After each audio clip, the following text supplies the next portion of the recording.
तुम्ही पाहत आहात आपलं मलकापूर न्यूज। वाटूर फाट्यावरती जो कार्यक्रम होता तो प्रत्येक घरावर सोलार लावण्याचा होता। शासकीय कार्यालयावर, जिल्हा परिषदच्या शाळेवर, संपूर्ण गाव सोलारवर करायचं होतं। 8 गावामध्ये अशा प्रकारचे कार्यक्रम झाले। वाळू मोफत देण्याचा कार्यक्रम होता, त्याचे पास वाटप करण्यात आले। आणि या कार्यक्रमामध्ये बोलताना मी असं म्हणालो की केंद्र सरकारच्या ज्या कल्याणकारी योजना आहेत, राज्य सरकारच्या ज्या कल्याणकारी योजना आहेत, या योजना गावापर्यंत नेण्याची जबाबदारी माझी आणि माझ्या सगळ्या कार्यकर्त्यांची आहे। मात्र कल्याणकारी योजना राबवत असताना, गरिबांना याचा लाभ देत असताना, शेतकऱ्यांना लाभ देत असताना काही राजकीय पक्षाच्या नेत्यांनी काही 10-12 पोरांचं एक टोळकं तयार केलेलं आहे आणि हे टोळकं टोल करत राहतं कुच्चर वाट्यावर बसून, असं मी म्हणालो। आता टोल करणाऱ्यांना मी बोलायचं नाही। त्यांनी 5 वर्ष माझ्या विरोधात टोल केलेला आहे, प्रधानमंत्र्याच्या विरोधात टोल केलेला आहे, माननीय मुख्यमंत्र्याच्या विरोधात टोल केलेला आहे। मी त्यांना बोललेलो आहे आणि मी काय म्हणालो, तुमच्या घरात केंद्र सरकारच्या 5 योजनेचा पैसा येतो, तुमच्या घरात राज्याच्या योजनेचा पैसा येतो, तुमचं कुटुंब त्याचा फायदा घेतो आणि त्या पैशातून तुम्ही मोबाईल घेता, त्या पैशातून तुम्ही कपडे घेता, हे सगळं सरकारनं दिलेलं आहे, खोटं नाहीये। हे टोळकं आहे आणि टोळक्याला सुद्धा आम्ही असं काही अडवत नाहीये। त्यांच्या कुटुंबात पगार चालू केलेले आहेत, त्यांनाही लाभ देतो।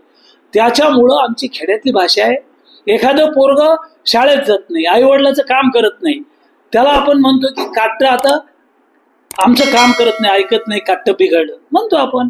आपण वडिलाला बाप म्हणतो ग्रामीण भागात, आपण आईला माय म्हणतो। मग आता हे खेड्यातली भाषा आहे।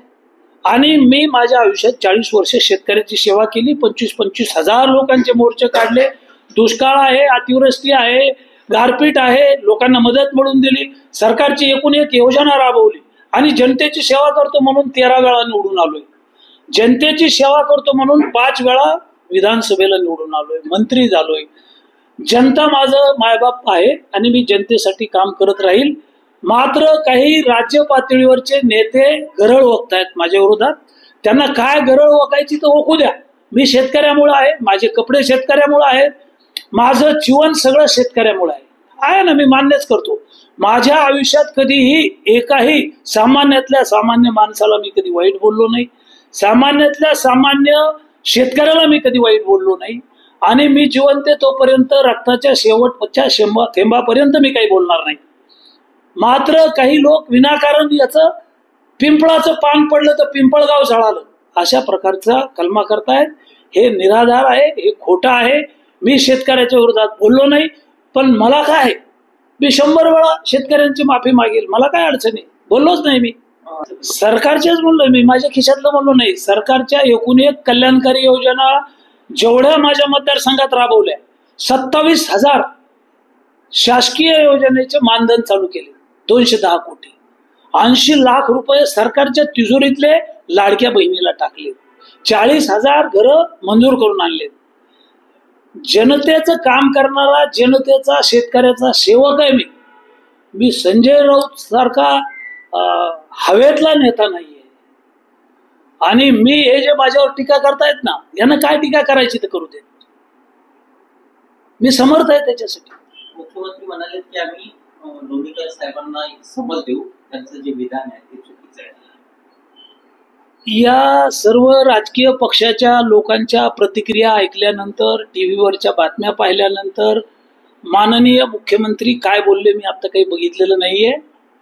आणि त्यांनी समज दिली तर काय, राज्याचे मुख्यमंत्री आहेत आणि ते समज देतात आम्हाला सगळ्यांनाच। आता माझं काही चुकलेलं नाहीये, चुकलेलं असताना समज दिली असेल तर मी त्याच्यात बदल करेल।